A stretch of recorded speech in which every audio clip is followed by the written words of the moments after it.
Les doy la más cordial bienvenida a este canal de filosofía, teología y la visión franciscana del hombre y de la vida. Vamos a ver el tema que se titula La formación sacerdotal.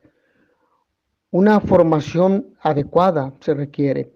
La reflexión sobre la belleza, importancia e íntima conveniencia de la Sagrada Virginidad para los ministros de Cristo y de la Iglesia impone también al que en esta es maestro y pastor el deber de asegurar y promover su positiva observancia a partir del momento en que comienza la preparación para recibir un don tan precioso. De hecho, la dificultad y los problemas que hacen a algunos penosa o incluso imposible la observancia del celibato derivan no raras veces de una formación sacerdotal que, por los profundos cambios de estos últimos tiempos, ya no resulta del todo adecuada para formar una personalidad digna de un hombre de Dios. La ejecución de las normas del concilio es importante considerar. El Sagrado Concilio Ecuménico Vaticano II ha indicado ya a tal propósito criterios, normas sapientísimas, de acuerdo con el progreso de la psicología y de la pedagogía y con las nuevas condiciones de los hombres y de la sociedad contemporánea. Nuestra voluntad es que se den cuanto antes instrucciones apropiadas en las cuales el tema sea tratado con la necesaria amplitud, con la colaboración de personas expertas para proporcionar un competente y oportuno auxilio a los que tienen en la Iglesia el gravísimo oficio de preparar a los futuros sacerdotes. Tenemos una respuesta personal a la vocación divina y el sacerdote es un ministerio instituido por Cristo para servicio de su cuerpo místico que es la Iglesia, a cuya autoridad por consiguiente toca admitir en él a los que ella juzga aptos, es decir, a aquellos a los que Dios ha concedido, juntamente con las otras señales de la vocación eclesiástica, también el carisma del sagrado celibato. En virtud de este carisma, corroborado por la ley canónica, el hombre está llamado a responder con libre decisión y entrega total, subordinando el propio yo al beneplácito de Dios que lo llama. En concreto, la vocación divina se manifiesta en individuos determinados, en posesión de una estructura personal propia, a la que la gracia no suele hacer violencia. Por tanto, en el candidato al sacerdocio se debe cultivar el sentido de la receptividad del don divino y de la disponibilidad delante de Dios, dando esencial importancia a los medios sobrenaturales. El plano de la naturaleza y el plano de la gracia, pero es también necesario que se tenga exactamente cuenta de su estado biológico para poderlo guiar y orientar hacia el ideal del sacerdocio. Una formación verdaderamente adecuada debe, por tanto, coordinar armoniosamente el plano de la gracia y el plano de la naturaleza en sujetos cuyas condiciones reales y efectiva capacidad sean conocidas con claridad. Sus reales condiciones deberán ser comprobadas apenas se delineen las señales de la sagrada vocación con el cuidado más escrupuloso, sin fiarse de un apresurado y superficial juicio, sino recurriendo inclusive a la asistencia y ayuda de un médico o de un psicólogo competente. No se deberá omitir una seria investigación anamnésica para comprobar la idoneidad del sujeto aún sobre esta importantísima línea de los factores hereditarios. Ahora, respecto a los no aptos, los sujetos que se descubran física o psíquica o moralmente ineptos deben ser inmediatamente apartados del camino del sacerdocio. Sepan los educadores que este es para ellos un gravísimo deber. No se abandonen a falaces esperanzas ni a peligrosas ilusiones y no permitan en modo alguno que el candidato las nutra con resultados dañosos para él y para la Iglesia. Una vida tan total y delicadamente comprometida interna y externamente como es la del sacerdocio célibe excluye de hecho a los sujetos de insuficiente equilibrio psicofísico y moral, y no se debe pretender que la gracia supla en esto a la naturaleza. Hablemos del desarrollo de la personalidad. Una vez comprobada la idoneidad del sujeto y después de haberlo recibido para recorrer el itinerario que lo conducirá a la meta del sacerdocio, se debe procurar el progresivo desarrollo de su personalidad con la educación física, intelectual y moral ordenada al control y al dominio personal de los instintos, de los sentimientos y de las pasiones. Se requiere por lo mismo, o se hace palpable la necesidad de una disciplina. Esta educación se comprobará en la firmeza de ánimo con que se acepte una disciplina personal y comunitaria, cuál es la que se requiere la vida o cuál es la que requiere la vida sacerdotal. Tal disciplina cuya falta o insuficiencia es deplorable porque expone a graves riesgos, no debe ser soportada solo como una imposición desde fuera, sino, por así decirlo, interiorizada, integrada en el conjunto de la vida espiritual como un componente indispensable. La iniciativa personal, el arte del educador, hablamos aquí, deberá estimular a los jóvenes a la virtud sumamente evangélica de la sinceridad y a la espontaneidad, favoreciendo toda buena iniciativa personal a fin de que el sujeto mismo aprenda a conocerse y a valorarse, a asumir conscientemente las propias responsabilidades, a formarse en aquel dominio de sí que es de suma importancia en la educación sacerdotal. Respecto al ejercicio de la autoridad, el ejercicio de la autoridad cuyo principio debe en todo caso mantenerse firme se inspirará en una sabia moderación, en sentimientos pastorales y se desarrollará como en un coloquio y en un gradual entrenamiento que consienta al educador una comprensión cada vez más profunda de la psicología del joven y dé a toda la obra educativa un carácter eminentemente positivo y persuasivo. Por lo mismo se hace necesaria una elección consciente. La formación integral del candidato al sacerdocio debe mirar a una serena, convencida y libre elección de los graves compromisos que habrá de asumir en su propia conciencia ante Dios y la Iglesia. El ardor y la generosidad son cualidades admirables de la juventud e iluminadas y promovidas con constancia, le merecen con la bendición del Señor la admiración y la confianza de la Iglesia y de todos los hombres.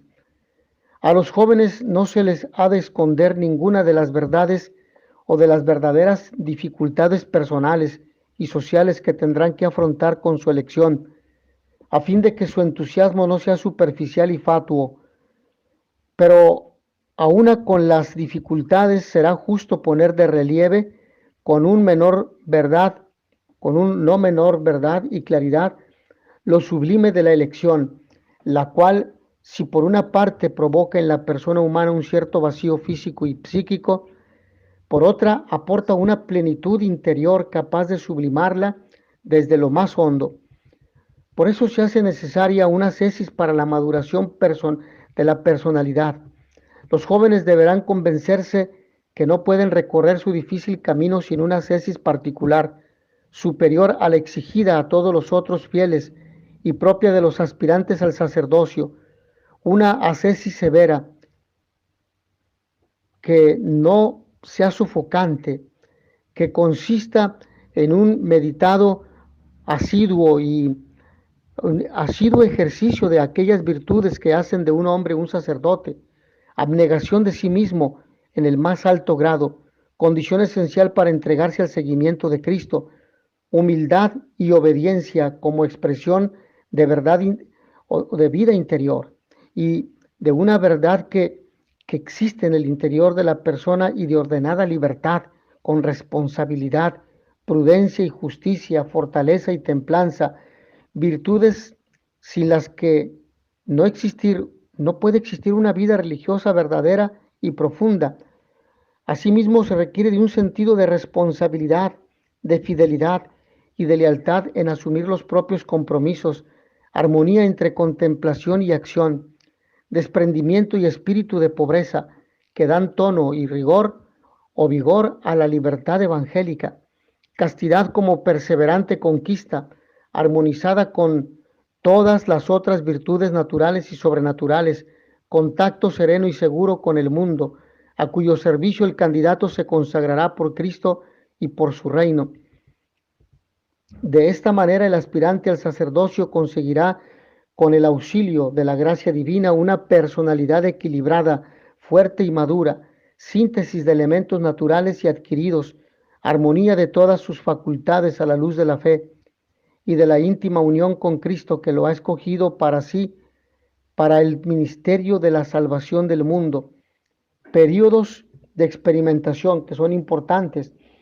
Sin embargo, para juzgar con mayor certeza de idoneidad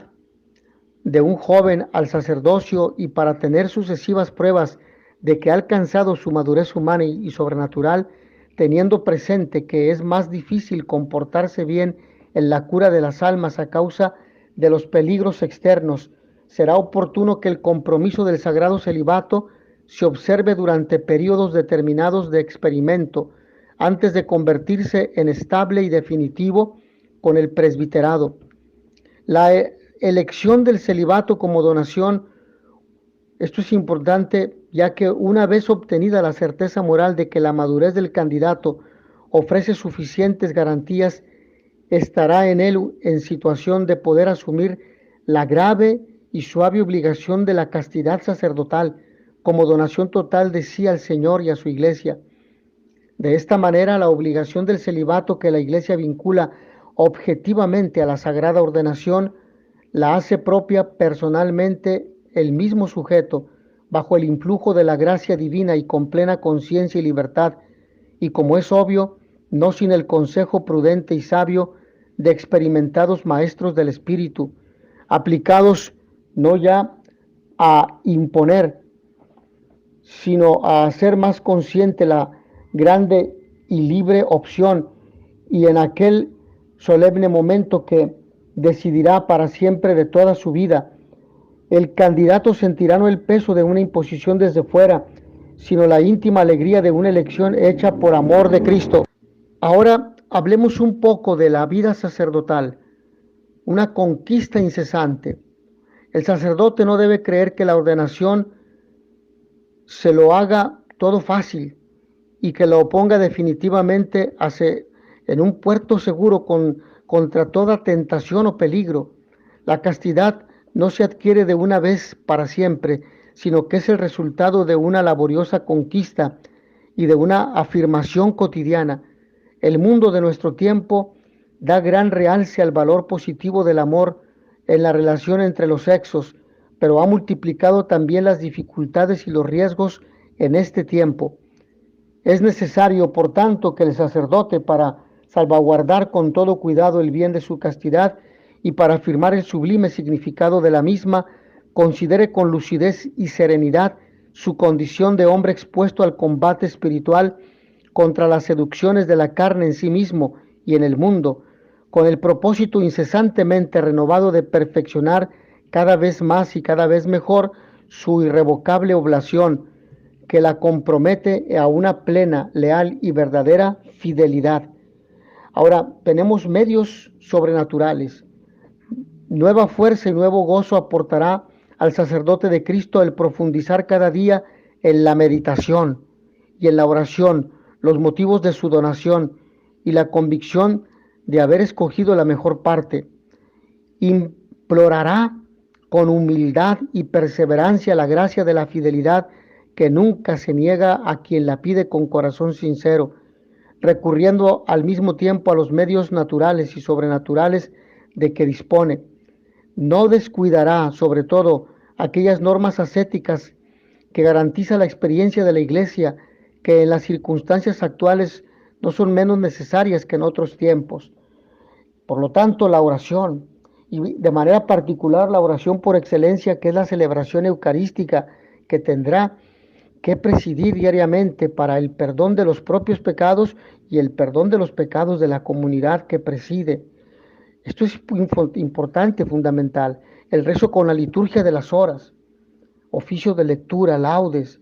hora intermedia, vísperas completas. Evidentemente, cuando un sacerdote está en una parroquia,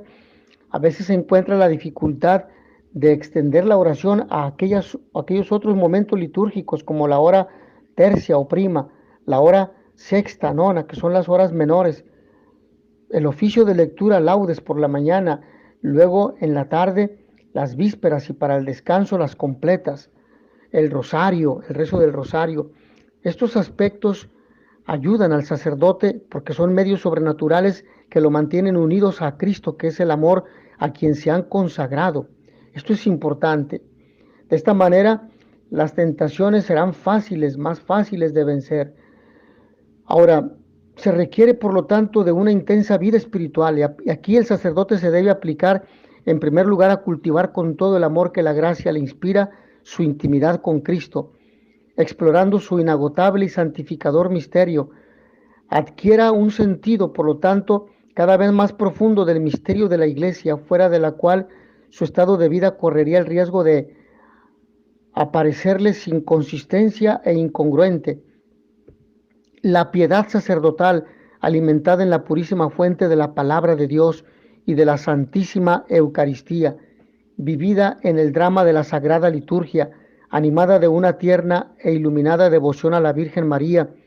del sumo eterno sacerdote y reina de los apóstoles,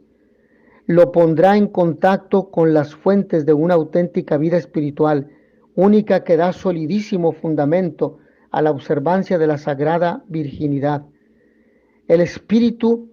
del ministerio sacerdotal, con la gracia y la paz en el corazón, el sacerdote afrontará con magnanimidad las múltiples obligaciones de su vida y de su ministerio, encontrando en ellas toda la fuerza que Dios le comunica para que pueda vencer las tentaciones que día a día tendrá que afrontar y tendrá que superar con la ayuda de la gracia de Dios y con su esfuerzo. Evidentemente también tenemos los medios naturales, la lectura de un buen libro de formación humana, los cursos de formación continua, de formación de actualización o también llamados ayornamiento, los cursos de formación continua que le ayuden a comprender esta vocación a la cual Dios le ha llamado, a profundizar en ella. El deporte es importante, el trabajo físico, cuando se tenga que realizar, la convivencia sacerdotal y la práctica del ministerio, la confesión, la organización pastoral, el encuentro con las demás personas, son aspectos o medios naturales que colaborarán en su proceso de formación y le ayudarán a vivir de forma intensa y eficaz su celibato sacerdotal. Hasta aquí, mis hermanos, en esta breve exposición sobre el celibato sacerdotal vivido el día de hoy. Agradezco a todos ustedes su amable atención. El Señor los bendiga y les dé la paz. Y notitia veritatis proficere, pax et bonum.